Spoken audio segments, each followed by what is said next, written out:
Сәлем достар, мен сіздермен осылай балықтың қып-қызыл және дәмді болып пісу құпиясымен бөлісетін боламын. Біздің балығымыздың дәмді болып пісу құпиясы осы сместе. Бұл сместі кез келген супермаркеттен таба аласыз. Ең алдымен ыдысымызға бір ас қасық сместен салатын боламыз.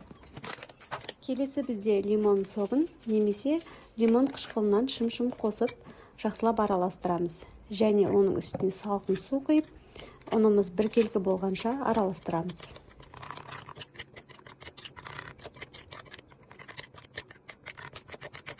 Енді балығымызды осы смеске салып және қызып тұрған майда қуырып аламыз.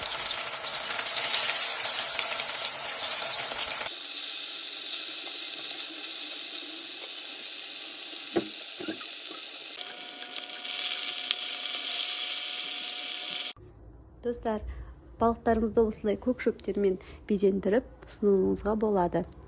Дәмі өте керемет болып шығады. Егер менің видеом ұнап жатса, пікір қалдырып, лайк басуды ұмытпаңыз.